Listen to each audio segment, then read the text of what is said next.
থেকে এখন এই যুগে দিন ইসলাম আস্তে আস্তে পরিপূর্ণ দিন ইসলাম বিদায় নিচ্ছে। আংশিক দিন ইসলাম আমাদের মধ্যে বাকি আছে। আংশিক যে অংশটুকু পালন করলে আমাদের কোনো সমস্যা হয় না, যে অংশটুকু পালন করলে আমাদেরকে কেউ ভালো মন্দ বলে না, আমাদের উপরে কোনো গীবত, তহমত, নির্যাতন, নিপীড়ন আসে না, ওইটুকু পালন করতে আমাদের কোনো আপত্তি থাকে না। আর যে অংশটুকু করতে গেলে আমার জীবনের উপর হুমকি আসতে পারে, আমার জান মাল আহাল পরিবারের হুমকি আসতে পারে, মানুষ আমাকে গীবত করতে পারে, তহমত দিতে পারে, অপবাদ দিতে পারে, ভালো মন্দ বলতে পারে, এই রিস্কে আমরা যেতে চাচ্ছি না। যুক্তি এরকম, কি দরকার এসব ঝামেলা যাওয়ার, যতটুকু পালন করি এটাই যথেষ্ট। মসজিদের কোনায় বসে তাসবিহ পড়তে থাকেন, জীবনে কেউ আপনাকে কিছু বলবে না।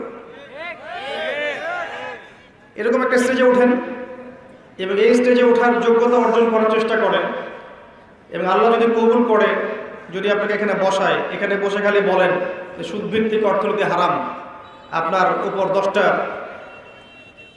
দিক থেকে দেখবেন চাপ চলে আসে।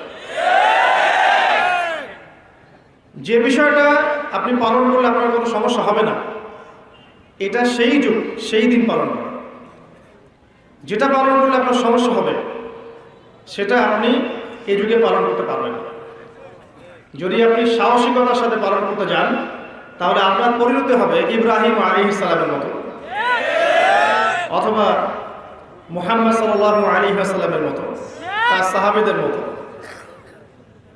যাদেরকে পরিবার তাড়িয়ে দিয়েছে, সমাজ তাড়িয়ে দিয়েছে, যাদের ধর্ম নেতারা শত্রু হয়ে গেছে এবং পলিটিক্যাল চাপ চলে আসে। এরকম হবে। পরিবেশ বুঝতে হবে। ব্যক্তি জীবন থেকে দিনের টোটালিটি, পরিপূর্ণ দিন আস্তে আস্তে বিদায় নিচ্ছে। আংশিক দিন আমাদের মধ্যে বাকি আছে। এর বাইরেও আল্লাহর কিছু খালেস বান্দা আছেন যারা পরিপূর্ণ দিন পালন করছেন, যাদেরকে কেউ চেনে না, জানে না, যারা হয়তো পাবলিক ফিগার না, যাদেরকে শুধু আল্লাহ পাক জানে না, কেউ জানে না। ওই বান্দাদের জন্য ইনশাআল্লাহ জান্নাত। তারাই হচ্ছে এই যুগের আসহাবুল কাহফ। দেখবেন ব্যক্তি জীবনে ইবাদতের মধ্যে শিরক ঢুকে গেছে, আমলের মধ্যে বেদাত ঢুকে গেছে, ব্যক্তি জীবনের রিজিকের সোর্সগুলোর মধ্যে হারাম ঢুকে গেছে। মানুষ হালালকে হারাম করছে, হারামকে হালাল করছে। রিজিকের ক্ষেত্রে মানুষ হালাল হারামের পরোয়া করছে না। যে কোনো ওয়েতে টাকা পয়সা আর্ন করলেই হলো।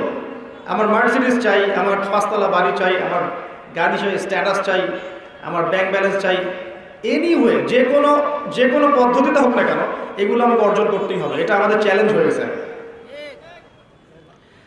অথচ 3.5 হাত কবর খুঁড়তে যতটুকু জায়গা